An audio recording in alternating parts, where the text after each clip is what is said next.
Kagulat World. Buong Ukraine literal na napatigil ng talunin ni Alexander Ala si Diana Yastremska sa Lexus Eastbourne Open. Isang 6-1-6-2 na panalo ang naghatid hindi lang ng shock value, kundi ng malinaw na mensahe. Ang Pinay ay handa ng sumabay sa pinakamalaking pangalan ng WTA at kaya niyang dominahin ang isang established top-tier opponent sa Grand Slam-level preparation event. Mula unang rally pa lang, kontrolado ni Alex ang ritmo ng laro. Mas mabilis siya sa baseline exchanges, mas agresibo sa return game, at mas disiplinado sa point construction. Hindi ito streaky performance. Ito ay deliberate, matatag, at puno ng maturity. Ang malaking gulat ay hindi lang dahil natalo niya si Yastremska, kundi ang paraan ng pagkapanalo. Sa grass court, kung saan kadalasan lamang ang mga big servers at power hitters, si Alex ang nagmukhang veterana. Pinutol niya ang teaming ng Ukrainian, pinilit sa mahirap na anggulo, at hindi binigyan ng anumang pagkakataong makabawi. Sa bawat breakpoint, ipinakita niya ang kakayahang manatiling composed at clinical. Na para bang matagal na siyang sanay sa pressure ng WTA 250 main draw. Ito ang klase ng performance na nagtatayo ng kredibilidad. Hindi fluke, hindi swerte, kundi ebidensya ng tunay na pag-angat. Sa Pilipinas, ramdam ang bigat ng panalo. Para sa isang bansa na gutom sa global tennis breakthrough, ang laban na ito ay nagdulot ng bagong sigla at pag-asa. Ang narrative na matagal nang hinihintay ng fans, isang Pinay na lumalaban at nananalo sa pinakamalalaking entablado, ay unti-unting nagiging realidad. At para kay Alex, bawat punto ngayon ay naglalapit sa kanya sa mas malaking pangarap. Ang maging seryosong WTA force at maging unang Filipina na may consistent presence sa Grand Slam main draws. Pero ang pinakamahalaga sa lahat, nabawi niya ang momentum. Galing sa serye ng close matches at up and down results, biglang sumabog ang confidence niya sa Eastbourne. At ang teaming? Perpekto. Wimbledon is coming.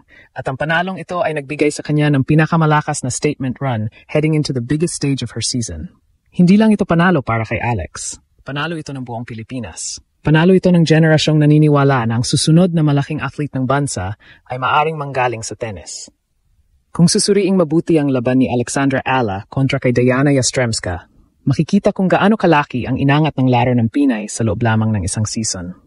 Hindi lang siya nanalo. Nag-dominate siya sa isang opponent na kilalang explosive, unpredictable, at kayang manalo laban sa mas mataas na ranked players kapag nakakuha ng rhythm. Ang 6-1, 6-2 ay hindi normal na scoreline sa isang matchup na ganito, lalo na't grass ang court. Isang surface na natural na pumapabor sa mas malaking firepower at mas maagang ball strike. Pero dito lumabas ang pinakamalaking pagbabago sa laro ni Alex, control.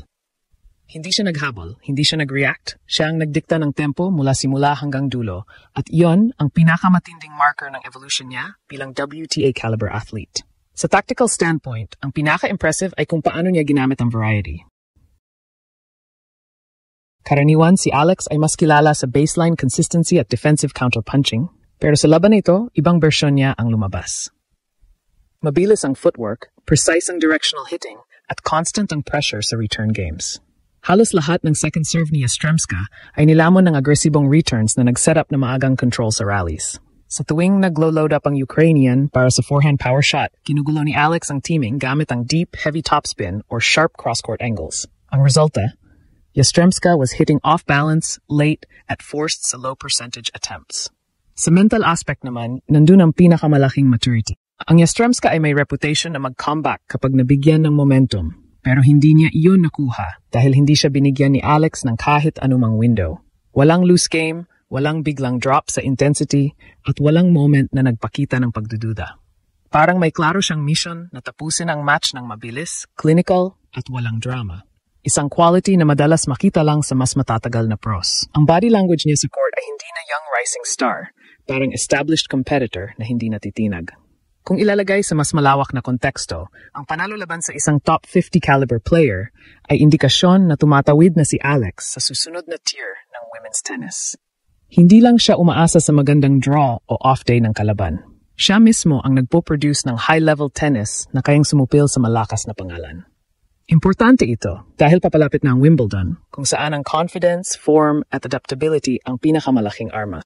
At kung grass performance ang pag-uusapan, bihira para sa isang Southeast Asian player ang mag-excel agad sa surface na ito. Pero sa Eastbourne, pinakita ni Alex na kaya niyang dalhin ang kanyang skill set sa mas mabilis na environment at gamitin iyon para talunin ang mas rango at mas kilalang players.